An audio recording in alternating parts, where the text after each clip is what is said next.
No way. No way.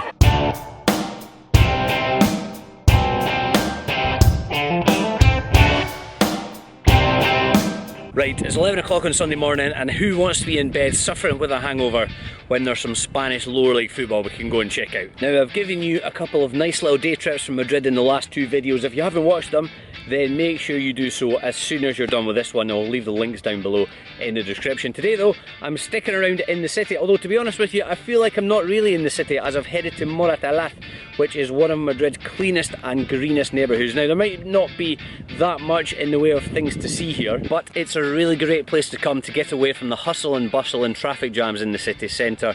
You could come for a stroll or a picnic or read your book in the park. Now, possibly the most interesting fact that I've discovered about Moratalaz is that the world's biggest ever paella, or paella, was made here in 2001 for around 100,000 people. Now, I have to say, I'm a little bit dubious. Was this one paella made in an unimaginably big pan, or was it a series of smaller paellas made in different pans then lumped together? I've got a lot of questions about this. Now, take a look at this. No sooner do you enter the ground, but you're met with a bar. This is my kind of place to watch a game. And what a view from up here as well. Although we've got the Spanish lower league custom of having the floodlight just right in your view.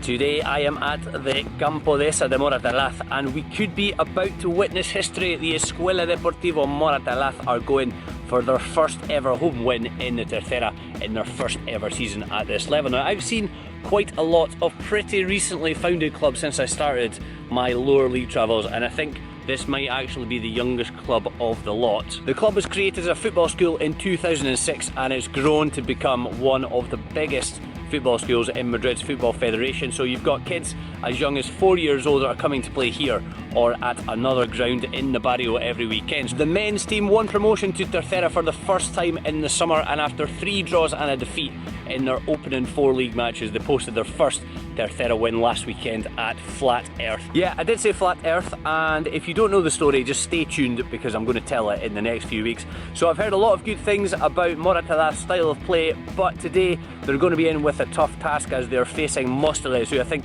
are one of the favourites to win the league. They're in 3rd place at the moment. They're 3 points off the top spot, and they were seriously good when I went to see them play in and win the Madrid section of the Copa Federación just a few weeks ago. Right, 25 euros for a season ticket, which seems like fantastic value on the face of it, but when I spoke to somebody from the club, they told me entry was free.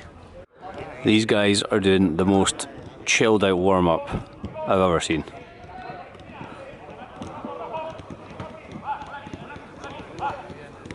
Delighted to see my big shiny friend making another appearance. Well, that's one way to cool down.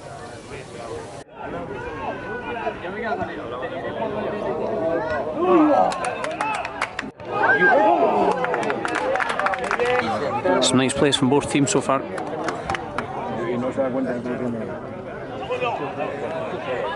These guys looking more dangerous though.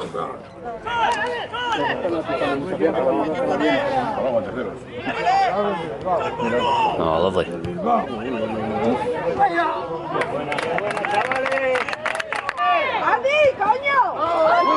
Oh, I think you got a touch on that. What a save. What a save.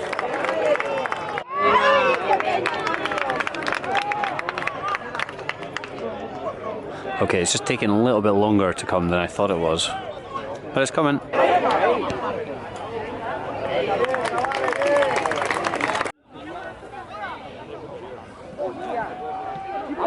Oh, well done, keeper.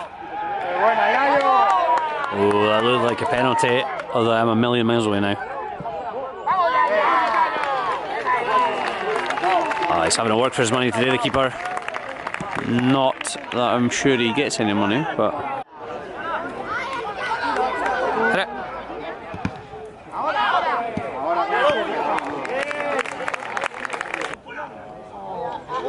Oh, off the post. It's just not happening.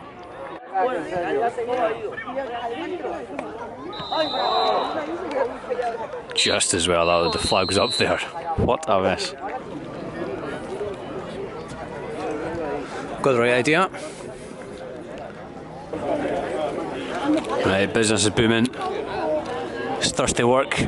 Watching football in Madrid. The most points of the year.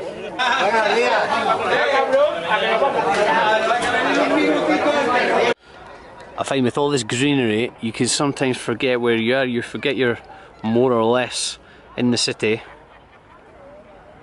But there's your point of reference right there. I'm really not sure what the need is for floodlights to be built kind of in the middle of the pitch. Is there really any problem with sticking them in the corner? Right, the keeper was the hero for Moratalaz in the first half, but he almost gave away an absolute clanger there.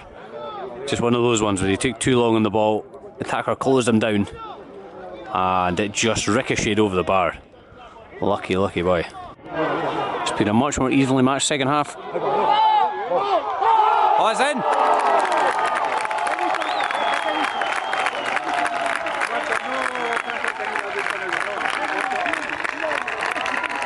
Well, they were so lucky to be level at half time.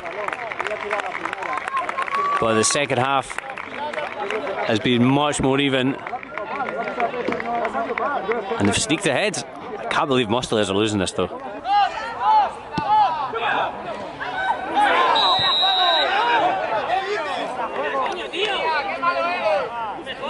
I'm not sure about that one.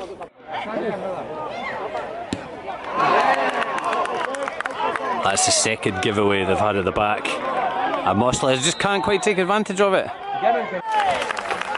Another big chance for Moratalaz. Keeper's back to his first half best.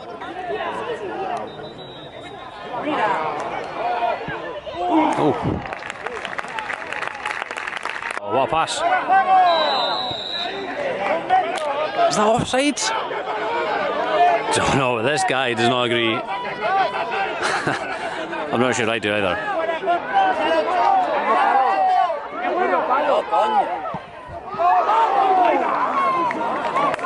Oh, that could have been it.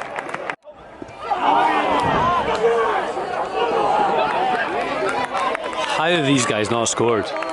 Right, I'm not too sure what's going on because I was tying my shoelace.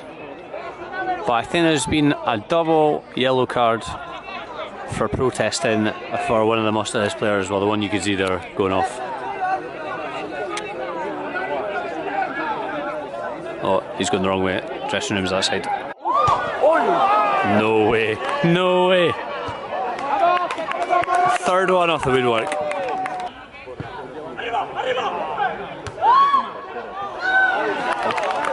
Oh, well, that would have been quite an end into this game if the keeper was the one to salvage a point.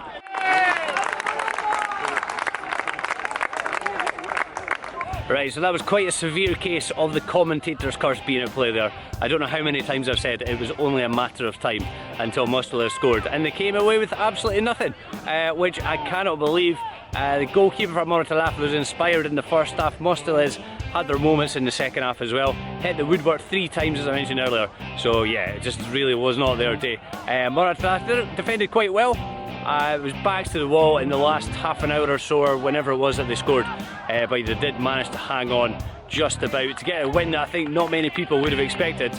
I think you probably have been able to tell that it was quite a decent turnout for the game, which I was impressed by. The fans were really into it as well, and that does not always happen at Tercera level. So you got some good Tercera supports, you've got some that are not really into it, you know, they'll just go along and give it polite applause when there's a goal, but you could see, I think, from the reaction of the supporters when the goal went in, that they do really care about this team, which is quite impressive considering, as I mentioned, you know, it was only founded in 2006. There were a couple of clubs in the neighbourhood before then that merged together to form this one. But yeah, they're obviously here. This is a team that represents the neighbourhood, and the people have come out in support of them, which is really great to see. So you got a pretty decent view from the stand. You can also get behind one of the goals, although it's not great to be honest, the view from down there. So the corner for me was probably the best spot where I was for the second half, or for most of the second half at least. I'm always keen on grounds that you can get all the way around, so this obviously doesn't tick that box, which is a bit of a shame. But yeah, it's good to have the fans, I think, all together, grouped together in the same part. It makes a bit more noise. Anyway, that's it for another video. Thank you for watching. Subscribe down below, follow the team on tour on social media, and I'll see you next week.